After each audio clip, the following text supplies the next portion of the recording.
السلام علیکم دوستوں، آج میں عید الاضحیٰ کی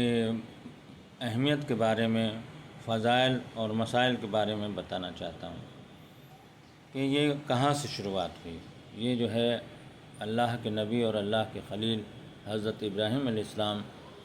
کو اللہ کی طرف سے بار بار یہ پیغام آیا کہ اپنی سب سے قیمتی، سب سے عزیز چیز جو ہے ہماری راہ میں قربان کرو۔ حضرت ابراہیم علیہ السلام کو جو ہے 80 سال کی عمر میں جو ہے اللہ تعالیٰ نے ایک بیٹا عطا کیا تھا، جن کا نام تھا حضرت اسماعیل علیہ السلام، جو اللہ کے نبی بھی ہیں اور ذبیح اللہ بھی کہلاتے ہیں۔ ابراہیم علیہ السلام تو اللہ تعالیٰ کی بات سمجھ گئے، سب سے قیمتی، سب سے عزیز، سب سے دل کے قریب جو ہے ہمارے لخت جگر، ہمارے فرزند، ہمارے وارث اسماعیل ہیں، وہ اداس رہنے لگے۔ پھر ایک دن حضرت اسماعیل علیہ السلام ان کے بیٹے نے پوچھا کہ ابو جان آپ اداس کیوں ہیں؟ تو انہوں نے کہا کہ بیٹا ایسی سی بات ہے، اللہ تعالیٰ نے اپنی راہ میں ہم سے سب سے قیمتی، سب سے ہر دل عزیز چیز جو ہے قربان کرنے کے لیے کہا ہے، اسی لیے میں چپ ہوں، اداس ہوں۔ میرے لیے سب سے قیمتی، سب سے بڑی دولت، سب سے ہر دل عزیز تم ہی ہو۔ تو اتنا سنتے ہی، چونکہ حضرت اسماعیل علیہ السلام ذبیح اللہ بھی اللہ کے نبی تھے، تو ان کو یہ علم تھا، انہوں نے کہا ابو جان آپ گھبرائیے نہیں، اللہ نے اگر آپ سے آپ کی سب سے قیمتی چیز جو ہے اپنی راہ میں قربان کرنے کے لیے مانگی ہے تو میں تیار ہوں، آپ ہمیں لے چلیے اور ہم کو لے چل کے آپ ذبح کر دیجیے، اور اگر آپ کو گھبراہٹ ہو رہی ہے تو آپ اپنی آنکھوں پہ پٹی باندھ لیجیے اور ہمارا ہاتھ پیر باندھ کر کے پچھم الٹا دیجیے۔ ایسا کہا انہوں نے تو حضرت ابراہیم علیہ السلام لے کر کے لڑکے کو چلے عرفہ کے میدان میں۔ تبھی جو ہے شیطان ابلیس مردود نے جو ہے بہکانے کی کوشش کی، وہ حضرت اسماعیل علیہ السلام اللہ کے نبی ذبیح اللہ کے پاس آیا کہ کتنا ظالم تمہارا باپ ہے جو تمہیں قربان کرنے جا رہا ہے، تم ہاتھ چھڑا کے بھاگ جاؤ۔ حضرت اسماعیل علیہ السلام نے کہا کہ میرے ابو جان نے ہم کو پیدا کیا ہے، ہمارے جسم کی کھال، ہمارے ہر ایک چیز میرے والد صاحب کی امانت ہے، اور اللہ نے جو ہے ان سے اپنی قیمتی چیز اپنی راہ میں قربان کرنے کے لیے کہی ہے، تو اس سے بڑی خوش نصیبی میرے لیے کیا ہوگی، اے شیطان تو چلا جا۔ پھر شیطان جو ہے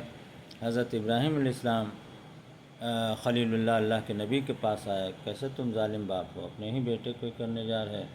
تو حضرت ابراہیم علیہ السلام نے کہا کہ میں اللہ کی خوشی کے لیے اللہ کی راہ میں کچھ بھی قربان کر سکتا ہوں۔ پھر وہ شیطان جو ہے حضرت بی بی ہاجرہ رضی اللہ تعالیٰ عنہ، جو اللہ کے نبی خلیل حضرت ابراہیم علیہ السلام کی بیوی تھیں اور اللہ کے نبی ذبیح اللہ حضرت اسماعیل علیہ السلام کی ماں تھیں، ان کے پاس گیا، بولا کہ ارے تم کو کچھ خبر ہے؟ ابراہیم جو ہے اسماعیل کو ذبح کرنے جا رہا ہے، کیسی تم ماں ہو کہ تم نہیں منع کرتی ہو؟ تو انہوں نے کہا کہ اے شیطان مردود چلا جا، اللہ نے قربانی مانگی ہے تو اللہ کی راہ میں میرے شوہر کو اختیار ہے، وہ کچھ بھی کر سکتے ہیں، ان کو پورا حق ہے، اس لیے مردود شیطان یہاں سے تو چلا جا۔ پھر جو ہے حضرت ابراہیم علیہ السلام اپنے بیٹے حضرت اسماعیل علیہ السلام کو لے کر کے عرفہ کے میدان میں گئے،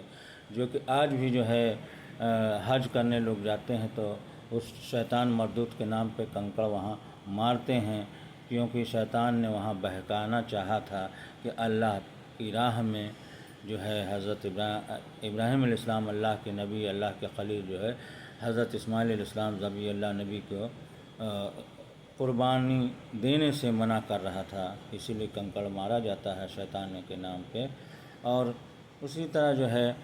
وہ حضرت ابراہیم علیہ السلام اپنے بیٹے کر کے لے گیا اور بیٹے کو پتھر پہ لٹا کے ہاتھ پر باندھ دیا، اپنی آنکھوں پہ پٹی بنا دیا، اور چھری انہوں نے گھسنا تیز کرنا شروع کر دیا تھا، اور جیسے ہی انہوں نے بسم اللہ اللہ اکبر کر کے چھری چلانا چاہا، اتنے ہی میں اللہ تعالیٰ نے کے حکم سے حضرت جبریل علیہ السلام اللہ کے فرشتے جنت سے ایک دمبا لا کر کے حضرت اسماعیل علیہ السلام کو ہٹا کر کے وہاں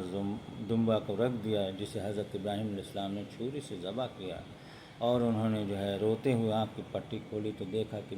ان کے بیٹے حضرت اسماعیل علیہ السلام دور کھڑے مسکرا رہے ہیں، اور جس پہ انہوں نے چھری چلائی تھی وہ ایک دمبا تھا۔ تو انہوں نے شکر ادا کرتے ہوئے شکر الحمدللہ کہا اور کہا کہ اللہ اکبر لا الہ الا اللہ اکبر وللہ الحمد اللہم لبیک، اپنے بچے کو گلے لگا کے خوشی خوشی وہ گھر لوٹا ہے۔